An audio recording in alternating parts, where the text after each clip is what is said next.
This is Sunday's Daf Erev Shavuos. Today's Daf is Daf Lamed Aleph. We're up to the Lamed on the bottom of the page. Midvar Sheket Tirchak. Now, I'll just tell you a quick conversation in Gemara Ksuvos and Masechta Kala, and then maybe we'll understand from this Gemara here. Beis Shammai says, "Keitzim Meragdin Lifnei Akala." How do you dance before a Kala? You say, "Keitzim Kala." Sorry, you say, "Kala Nova Chasuda." How beautiful she is. And Beis Shammai says, "Kala Kamoshehi." Don't lie, don't exaggerate. You got to say the truth. And he turns to Beis Hillel. How can you lie? It says, "Midvar Sheket Tirchak." So Beis Hillel answers, and the entire conversation is more elucidated in Masechta Kala. And Beis Hillel answers, when somebody buys a purchase, you can tell them, "Oh, what an ugly thing you bought." No, you say Mekach no. And so therefore, there's nothing wrong. And the obvious question is, so Beis Hillel didn't answer Beis Shammai's question. So you have the same problem there. Somebody buys themselves a car, you're going to say, "Well, what a nice car," even though you think it's the ugliest color that ever existed. So how does that answer? You're not allowed to. According to Beis Shammai, you couldn't do that either, because then Vashakatirchak. So let's only go on here and maybe we'll get an idea how Beis Hillel answers Beis Shammai. So the Gemara, that's what we learned. Let's say a dayan. It's one thing if you're learning and you made a mistake in your shir and you're embarrassed. So when they ask you questions, instead of backtracking, you say, "Oh, I made a mistake," like Rabbi throughout Shas would say, "Oh, yeah, I made a mistake yesterday." You start coming up with all kinds of fluffy answers to try to support yourself, even though you know at the time that you said the wrong thing, but you're embarrassed.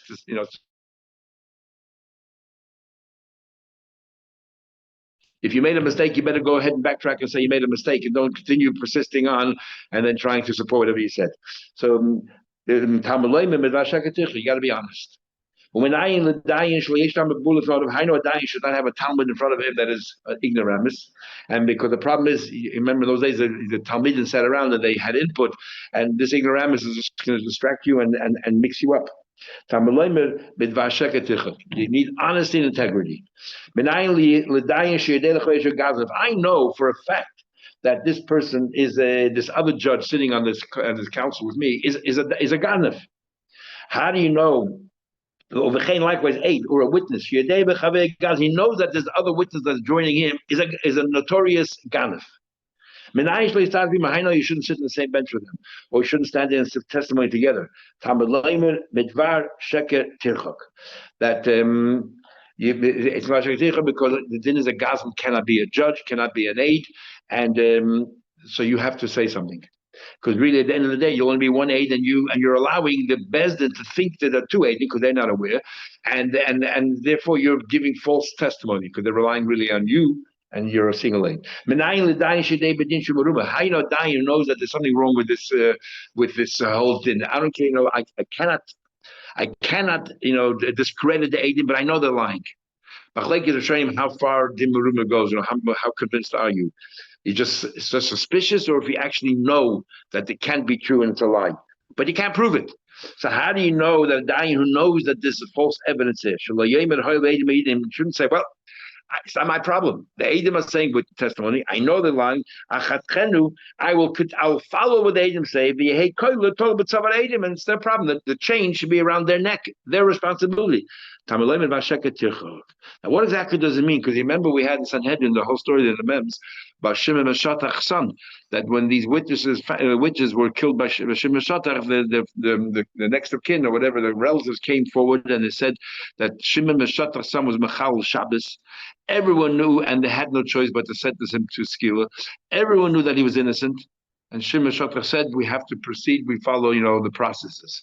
And here, that was the ultimate din meruma. So when the Gemara says over here, it doesn't mean you just throw out a case. You have to continue and labor away until you can prove that they're lying. And that's why Shimon started the case. They tried and tried and tried, and they couldn't. And eventually the witnesses came forward and said they lied. But the Gemara continues.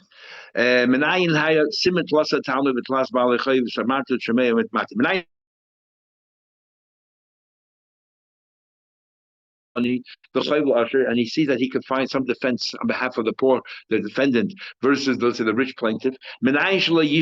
How do you know that he shouldn't be quiet? He wants to curry the favor of the rich person, so he says nothing, and he doesn't want to support this poor person. You have to be honest. Minayin, the Talmud Shiroi is Rabbi Shatei Bedin. How do you know if you see that the judge is going up?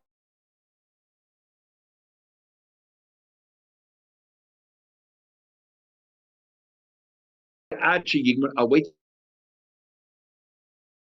Treaties and everything else, his supporting documents, whatever, and then I will demolish what he writes. I'll prove him totally wrong, and then I will then give the psak. Everybody give me the credit. Honesty, integrity is the most important thing. As soon as you know that your Rebbe is making a mistake, you have to immediately raise whatever issues you have. The Talmud have to be, I know the teacher says to the student,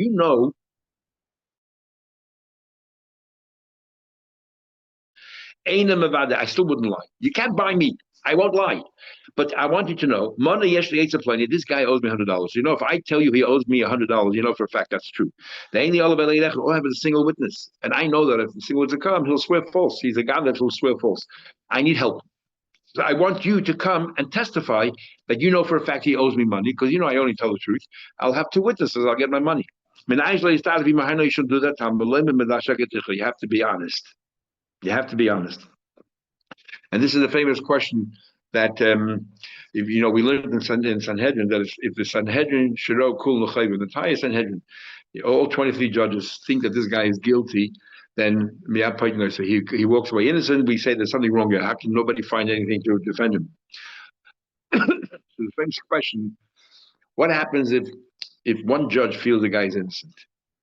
22 judges say he's guilty, and he thinks to himself, if I say he's innocent, it'll be 22 against 1. I'll definitely lose. But if I say he's guilty, then the outcome will be that he'll be innocent, exactly what I think. And my allowed say guilty. Here you have it. You have to be honest and say whatever it is that's on your mind. And everything else will work out accordingly. Getting back, we'll continue going here. Getting back to the question there, how is Beis Hillel going to defend himself against Beis Shammai? Beis Shammai says you can't exaggerate, you can lie. So the pshat is, Beis Hillel says that midvar sheker tichar does not mean don't lie. In fact, it's the Shulchan Aruch and Kuf Nun Vav, the Alter Rebbe Shulchan Aruch Rab, and a little bit in the Magen Avraham. Midvar sheker tichar does not mean like people think you're not allowed to lie. It has nothing to do with that. You see from this whole Gemara here, the V'laman Beis, how many cases we already had and how many more we're going to have soon. Midvar sheker tichar, if v'naki v'tzadik atarik, is talking about in the court of law. In a court of law, you have to say the truth, and let the court work out what are the consequences of that. But you have to say the truth. But stam, two people talking, there's no avera mahatera to lie. Amazing thing. It's actually brought down in Shulchan Aruch, in Kuf Nun Vav, in Orach Chaim. Said the Gemara, and you see it right here in this whole Gemara. Every pasuk has to do with a bezin. Then the Gemara continues. How a question on this very case? You're telling me that you wanted this witness to get up and make up a story that he saw Reuben lend money to Shimon when he knows he didn't see? That's not midvar sheketich. He's a lie. He's allowed to give false testimony. And this is the case. You should know that I have one witness. I have one witness that this person owes me money. I don't want you to say anything. I don't want you to lie. All I want you is to stand next to that witness so that that person will be under the impression that you are the second witness, that you're prepared to give testimony, and maybe that he'll be intimidated by that, and maybe he'll confess. And even that, because appearances you're lying, and that's already midvar sheketich. You come and kum. Hustle, stand right there, just stand. Don't say a word. You're not lying. I feel like nevertheless, also it's forbidden. Remember, it says midvar sheketich. How do you know if you lend your friend $100? You shouldn't say, At the end of the Masai, I lent him $100, but I also have a whole other case with him about a property, and he's denying it. And the din by property is we had in Amafka and other places, Einish on the in the beginning, Einish boy nakakais. You don't swear on property. I can't do anything about it. He's denying it. I have no evidence. I have no case. But we learned there's a concept called Gilgul Shvua. Gilgul Shvua is once you owe me a Shvua, I can go ahead and roll on it another Shvua, which normally I couldn't. We learned that from a Saita, Amen, Amen, that, Amen Mishvua is there, Amen, from this person, Amen from that person. The concept of Gilgul Shvua. So, you know what I'll do? I'm very smart. He owes me $100, and I know he's not going to lie about that. He owes me $100. I have proof, whatever. I'm going to ask him for $200. He's only going to admit to 100 because that's all he owes me. That's a Maida b'mitzvahs. And he'll have to swear that all he owes me $100. And once I make him swear about the balance, $100, I can then throw other shvuas on him. I'm going to bring in that other matter that I have no proof for and I can't bring him to a court. I'll throw that in. Pretty clever. So I know I'll do that. He owes me $100. I lent him $100. So at the end of the time, I'll demand from him 200.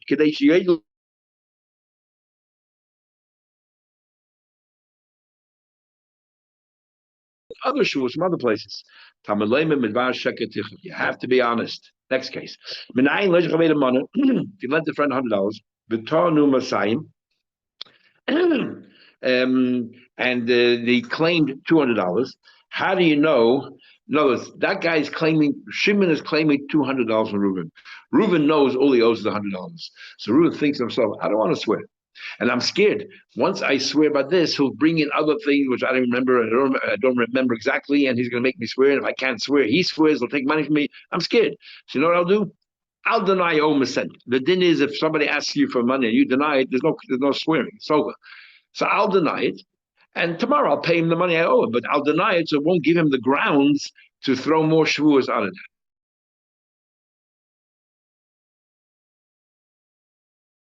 I'll walk outside. I'll do it straight away. I don't want to owe any shvuas. Was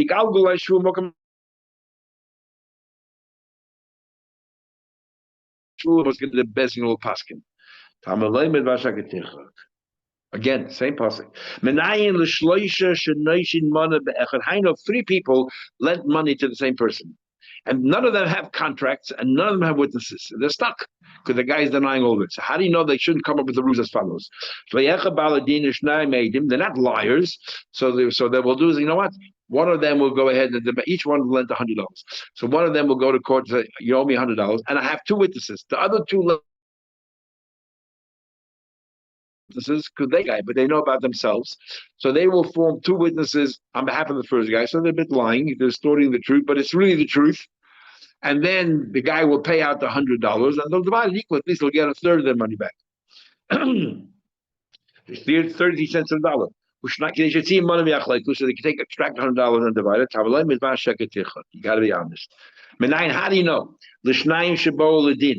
How do you know 2 people come to a court case?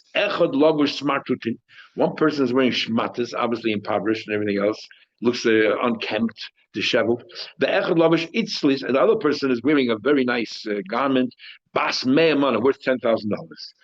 And what happens normally is clothes make an impression, and when the judges will see this person's well taken, well preserved, and everything's so well organized, and this other person is disheveled, right away the judges will tend to believe the person who's very well organized, rather and well put together, rather than the other person. It's not fair.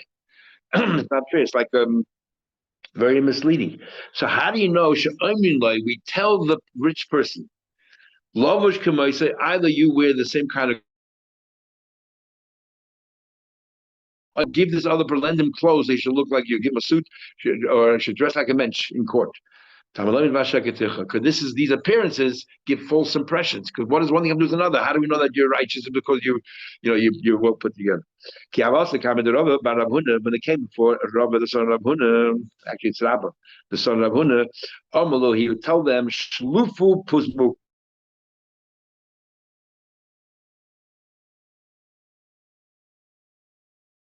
And they very going to be equal to the other party there. How do you know that a dayan has no right if you are about to listen to a court case, you have no right to say for listen to one side, before you the other side. Because what happens is you already form an opinion, and it's very difficult to change that, once you already, sided with one person. You got to be honest. How do you know that you shouldn't that a baldin should not try to explain himself before the other person steps into the court? Again, you have to be honest. Rav Kana learns from another pasuk. Don't offer your testimony before the other person's there. Then there's a pasuk that says that you robbed everybody. If you didn't do the right thing amongst your people, what are we referring to over there? You talk about a Gazan, and when they say you didn't do the right things, obviously we're not talking about a Gazan anymore. What are we talking about here? We're talking about over here is that somebody, said, I have this court case, I'm going to sell you all my rights to the case, and you go there, you take over. And this person does it because the person feels that he's much stronger, and he can use strong arm tactics, and he'll extract much more money out of it. You're not allowed to do that. Only time you're allowed to have a hashah is if you feel that you don't have the strength of character to argue that other person because he's a much stronger person. Then you can have somebody come in and sell him over, give him over all the assets, so that this person has a right to be there. Shmuel says, there's a field that there's a rumors about stolen and everything else, and you don't dafkin buy it because you know that nobody can take it away from you because you're such a strong arm person, and therefore you're going to take someone. You're really getting involved in another person, and we have a rule 8 on the but here by getting involved, really you're just taking advantage for other people because you know that you are stronger than they are, and you're not intimidated. So we don't good behavior. That we say disqualified Eidim are no good, and then it says, and we don't have the law of Shavuos Eidim that you have to give testimony and you refrain from giving it. Only people who are qualified or are suitable to give testimony. So you want to ask a question, what do you mean? You just said that anyone who is possible to Eidos is not involved in the Shavuos Eidos because he can't come to court. What's the point if he does swear? It doesn't make no difference. So why is the mission they have to repeat? Suitable. What's coming to exclude them? A king. A king technically can be a witness, but it's not covered for a king. So therefore, if the king has testimony, there's not even a very by saying he doesn't. A gambler. Now remember, a gambler, they all go in, it's consensually, but nevertheless, it's considered usher. Why is it usher? So we have two opinions. One opinion is because of smachta lekanya. When you go play the game of cards, you believe, or whatever game you're playing there, you believe that you're going to win. Otherwise, why are you going into the game? If you know you're going to lose, you don't bother. Putting your money down, you know you'll lose. You think you're going to win. So even though you lost and you have to give all the money, you're very reluctant. So the other person's the ganef, or you're the ganef if you win. It's called a smachta lekanya. We had a machlekes, Rabbi Yasi. So smachta lekanya, and therefore with the rabbanon. On the other hand, mataydi, you're not really a ganef because mataydi, you're not a ganef unless the pasuk says by yigzol es achonis. You stole the spear. Outright, you took it away from somebody else. But here, it was all consensual. So, Matayda is not a Ganef, from Rabbanon, in Mesach Mekuvi. The other opinion is that it's not a problem because Asmachta is kinda, it's only a problem if this is all you do for a living. If you're a poker player and this is what you do from game to game, that's a problem because you're not contributing to Yeshua Shalom. Every person has to contribute in a positive way to this world, and there you're not contributing, you're just taking. So the says, the poil on Masachet Bekuv is only midrabanan. The one who says that even though Mahataydi could be in Eidos, but since midrabanan you can't, so no point in knowing testimony because we're not going to accept your testimony. So then surely a koshken, a melech, a king that that doesn't go in and judge. Surely there's no problem of Shavuos Eidos. One who says only a king is the one that doesn't have an issue with ages because he's not allowed to go to court to testify. But a gambler, but the Raisa Mirze Chazim, he's totally suitable, and there's only Rabbanon to Paslu, and therefore he is over. If he conceals testimony, he is over. Or if he swears, I have no testimony, he's over. Since Matoida, he cannot. So he's over for concealing it or for denying it. Anyway, then the Mishnah said I have an argument Rab Meir and Chacham. According to Rab Meir, there's a difference between Mushba Piachedim or Mashbiya Aide Atzmai. If you step forward and you swear, I have nothing, I have no testimony for you, and then he admits that he lied. Good Rab Meir, makes no difference. It took place in front of the bezin or outside the bezin, same thing. But if it's Mushba Piachedim, which is what the pasuk is talking about, only from a bezin. And how we know that? Because it says im lo yagid v'nosavayna. If you withhold the testimony, in other words, had you given the testimony, it would have had an impact. So that means it has to be from a bezin. And Kol Chamin makes no difference. Atzmai achedim always only in front of a bezin. So we want to know what's going on here. Says the Gemara. The Ma'akim, what's the argument? I'm going to come in a papa. Bedoin mina umina bedoin mina v'uki ba'asr. I just out of curiosity, because when I was in yeshiva learning, and I have this problem all the time, we were told by Rosh Yeshiva how to read words in the Gemara, and he obviously learned from his Rosh Yeshiva, going back how many years. So we always learned it's doin mino. So out of curiosity, it's doin. Out of curiosity, I looked into different Gemaras, and I see that they themselves don't know. So I looked in the Art Scroll, it says dun, and I looked in the Oizer Cheder, it says dun. I looked in Steinsalz, it says doin. Exactly like my Rosh Yeshiva said doing. So bottom line is, you can't follow what any of these Gemara really say is because they're following the current rules of grammar. And the Gemara was not written with the current rules of grammar, and it's written the way it was, whatever rules they had, which we don't know because we don't know the non-Kudus. Anyway, the argument is as follows. When you have a Gzeirah Shavah, you're learning A from B. Okay, there are different cases. You're learning A from B. How far do we take it? One opinion is doin mina umina. You learn A from B, and it's exactly the way it is by B. That's how we are going to transfer it to A. The same rules apply. The other view is doin mina. You learn from there, but v'oiki ba'asra, and then you establish here according to this. In other words, you learn from B the principle, and now you go back to A. You say, well, let's see how it fits into A, and it'll be slightly different than the way it sits by B. And that's the argument here. And this is the case.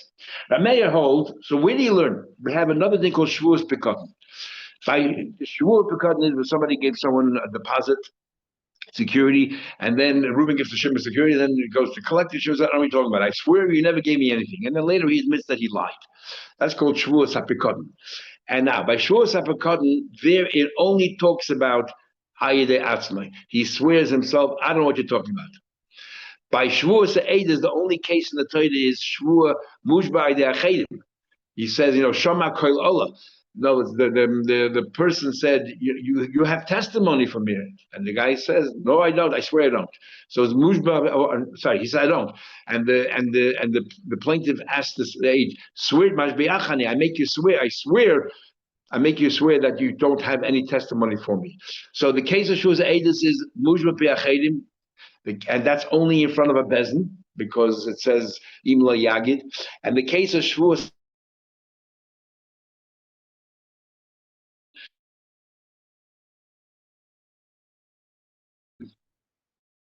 so here do we learn out that Aidei Atzmai by Shavuos Eidos, you also bring a carbon. We learn for Shavuos Pekadon because there is talking about Shavuos Atzmai. Now the question is, but by Pekadon is outside of a bezin. Do we say the same thing applies by Shavuos Eidos as well? That even outside of a bezin, because you're learning from Shavuos Pekadon, or do we say no? Since by Shavuos Eidos, when it comes to Mushba Aidei Achedim, it's only in front of a bezin. So once we learn that Aidei Atzmai is also being carbon, but let's look at how it generally works by Shavuos Eidos, only from a bezin. So that's the argument. Says the Gemara. You learn from there. It has to be exactly like there. Where do we learn it from? From Pekadon. Ma Pekadon Mushma to be out. So the case of there is that the person said, I don't know what you're talking about. You never gave me anything. I swear you never gave me anything. Chayiv. And you chayiv af edus mushma be'atzmei chayiv. That's how you know. The same thing applies to edus. If they just came forward and says, I swear we have no testimony for you. Umina, and we learn it should be exactly identical to the way it was by Pekadon. Ma Pekadon bain bit bezin bain shalei bit bezin. By Pekadon, where is it taking place? Outside of bezin as well. I swear. Af edus bain bit bezin bain shalei bezin. So this kind of edus, Aidei Atzmai, which we learn from Pekadon, is exactly the same, even outside of bezin. But Rabban hold doin mina v'uki ba'asra. You learn from there. And you establish it now the way it's over here. So what do we learn from Pekadon? Ma pekadon mushman piyat v'chayiv af eid mush piyat v'chayiv. We look at the principle that if you yourself volunteer the shvua, you're chayiv. But what are the circumstances? We look at Shavuos Eidus. Forget Shavuos Pekadon now. Let's now adapt it to Shavuos Eidus. Adapted to Shavuos Eidus. What's the other Shavuot by Shavuos Eidus? When the plaintiff makes you swear, the bezdin in shalei bezdin lights only taking place in the bezdin. Abu bezdin bezdin shalei bezdin lights. Same thing over here. Says the Gemara, Lamed Alpha Beis. Amulur Papa said. I mipikadon gamrila rabbanon. Papa disagrees. He says, I believe that everyone agrees, doin mina umina. And if the rabbanon would have learned the concept of a shvua by yourself from pekadon, it would be exactly the same as pekadon, even outside of a bezin. But that isn't the issue here. What is the issue? Papa, even pekadon gamrila rabbanon, kuli amla would be no argument. Doin mina umina. Ella hainu time rabbanon. You know what the story of the rabbanon is? The Maisila Bekavachayim. They don't learn from Bekavim. They learn a Kavachayim. L'chayda, which is more grounds to say that you did something wrong? When you yourself volunteered and swore false, that's much worse than if somebody sort of put you in the position and the guy says, Mashbiyachani. If somebody else made the shvur and you just, and you says, whatever it is, Yechayiv, the P Atzmed like Koshkin, surely if you volunteered a full shvur, surely you should be chayiv. That's how you know Mujma P Atzma he's chayiv. Now we have a general rule. Whenever you have a kavachayim and you're learning something stricter from something more lenient, we say, but you cannot learn for the stricter one any more than you have by the lenient one. Since by the lenient one, the mushbechayim is only taking place in front of a bezin. So the same thing by the severe one, where you swore yourself, it's only in front of a bezin. You cannot learn more than the original. Just like when you're sworn from others, it only takes place in a bezin, not if it's outside a bezin. Also, if you volunteer the shua, if they bezin in, shaloi b'fnei bezin loy. So that's what our Papa said to his students, that your pshat is not right. How can you tell me that the lav b'toy minom and pligi, that they're not arguing that we're wrong and they're not arguing about? Let me ask you a question. Because just like we learn Shavuos Ha'edus from Shavuos Pekadon, we also learn Shavuos Pekadon from Shavuos Eidus, which didn't. But now we learned in a Mishnah later on, got a Pekadon, because the next Shavuos will be Shavuos Pekadon. We learned by a Pekadon, Shavuos Pekadon, Nahegis, Be'an Noshim v'Noshim, it makes no difference the gender. But a Chaykin of a Craven, by Pekadon, if you swore false, I don't care, it's to do with your relative of yours or some stranger. But Shadin of Psul, I don't care if you're qualified to be a witness, disqualified. Bifnei Bezin, Ushaloi Bifnei Bezin, whether in front of Bezin, not in front of Bezin, when? You be the same, but if the other person, the party who gave you the deposit, said, I make you swear that you don't have my pekadon, he has to do it in front of bezin. Now, how would you know it has to be done in front of bezin?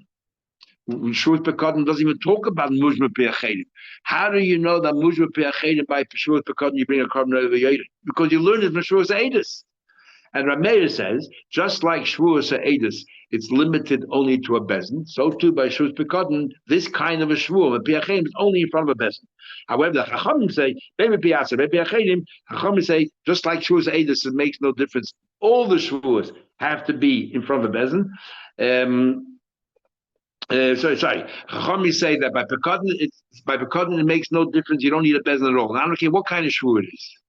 Now what's going on here? Why would the Chachamim say you're learning the concept of the Piachedim from Shavuos Eidus, and yet Shavuos Eidus is limited only in front of a bezin? The Chachamim agree with that. And yet when it comes to Shavuos Pekadon, they say it could be outside of a bezin. How can that be? Must be the Chachamim say the principle we learned from Shavuos Eidus, but once we go back to Shavuos Pekadon, they say, well, let's look at the other Shavuos Pekadon.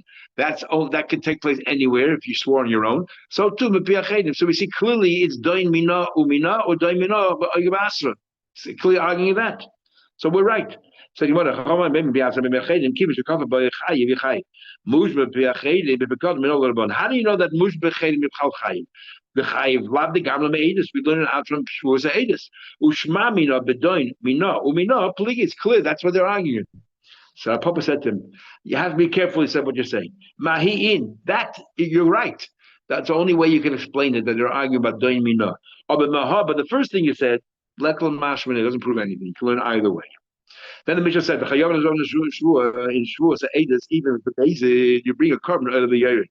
But now, how do you know? Generally speaking, the whole idea of a carbon is when it's a shagig, right? You forgot, it's wrong. It's wrong. But amazing, where do you find a precedent? So you might not we learned the cool never helam. Everywhere else it says you forgot to make a shvur. But a kan loy never benelam. Here it does not say the word benelam. Whenever it says oil carbon oil it always says like if you're tummy base of midrash or shvur benelam you forgot. Here it doesn't say you forgot, which means you knew about it, and you bring a carbon oil. The l'chayv al amazing k'shagig. The chayv amazing like shagig. So the Gemara about Shegogosim is on Neidis. Then it says, what kind of shagig are we talking about? A shagig coupled with a mazid. What's a shagig coupled with a mazid? Only then do you bring a carbon over your head. But a straight out shagig you don't. What's a shagig coupled with a mazid? Hey, Chidami. Shegogosim is on Neidis. What does that mean? I know that I'm lying. I know it's us. I don't know. If I didn't know you're chayav a carbon, if you had a few days ago, that's considered a shagig. Others say that he didn't know that it's b'chal avera. I know that I'm lying, but you know it's avera. That is like a mixture between mazid and shagig. But a straight out shagig, this supports the Rav Kahana Rav Asi. Remember we had before. Rav Kahana Rav Asi, every time they walked out of a shir, Rav Kahana would have one version and Rav Asi had another version, and they each would swear. And then they started feeling guilty. They went to Rav and said, "Hey, one of us is lying, so we're so false that we do the wrong thing." And I've said to them, since you believe in your hearts that you're saying the correct thing, that's not you didn't violate anything because it's emes. So the Gemara says, "Lema Tanina Rav Kahana Rav Asi." So l'chayda this supports Rav Kahana Rav Asi. Is what do you call it? Is not a problem. It's not an avera. So the Gemara. So why? So the question here is, why did they have to go to Rav to sort it out? Once clear Mishnah right here, it says shagig by Shavuos Edus. Says the Gemara, Avaga Ravasi, Avaga Tnan. It's no. Even though it says this in our Mishnah by Shavuos Edus, that if you didn't know that you didn't remember whatever it is, or you didn't know that in your heart you thought you were saying the right. But they said, "Oh, we have no testimony." They thought they were saying the right thing. It's not a Veda.